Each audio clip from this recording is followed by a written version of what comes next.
আজি মিছন বসুন্ধৰা ৩ৰ অধীনত মাটিৰ পট্টা প্ৰদান কৰাৰ কাৰ্যসূচী আমি ধেমাজিত কেন্দ্ৰীয়ভাৱে আৰম্ভ কৰিছোঁ।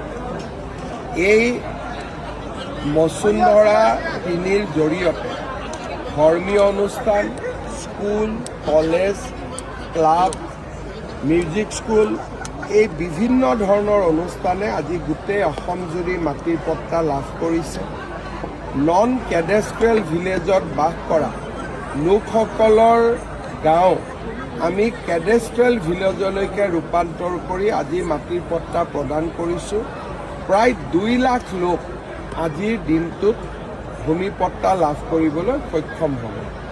মিছন বসুন্ধৰা 1, 2, 3 তিনিওটা মিলাই চৰকাৰে 10 লাখ পৰিয়াল, অনুষ্ঠান, ধৰ্মীয় অনুষ্ঠান, শিক্ষানুষ্ঠান সকলোকে মিলি 10 লাখ পৰিয়ালক আমি উপকৃত কৰিব পাৰিছোঁ।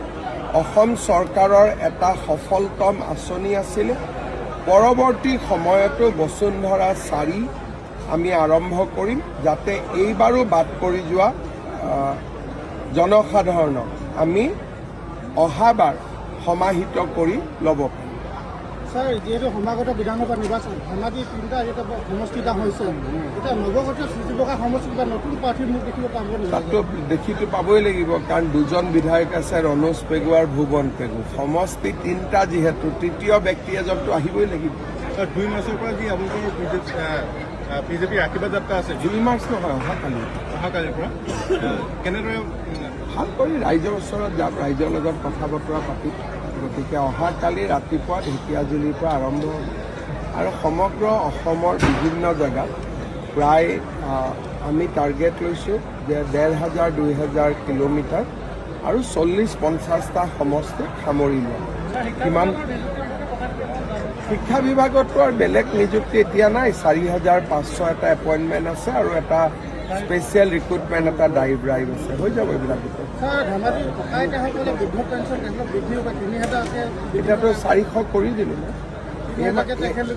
এই মাহততো পেঞ্চন তেওঁলোকে 400 পাব, আগত 250 পাইছিল। আপোনালোকৰ মিত্ৰজোঁটৰ আসন অগপৰ লগত আসন ভগোৱা আমাৰ BPF-ৰ লগত যোৱাকালি প্ৰায় চূড়ান্ত হ'ল। ৰাভা যৌথ সংগ্ৰাম সমিতিৰ লগতো প্ৰায় চূড়ান্ত হ'ল। AGPৰ লগত 10 তাৰিখৰ আগতে আমি চূড়ান্ত কৰিলোঁ। অগপৰ ফালৰ পৰাও এইবাৰ গৰিষ্ঠ সংখ্যক আসনৰ দাবী দাবী জনোৱাততো কাকো আপুনি বাধা দিব নোৱাৰে, কিন্তু আমাৰ গোটেই ক'ত আমাৰ শক্তি আছে এটা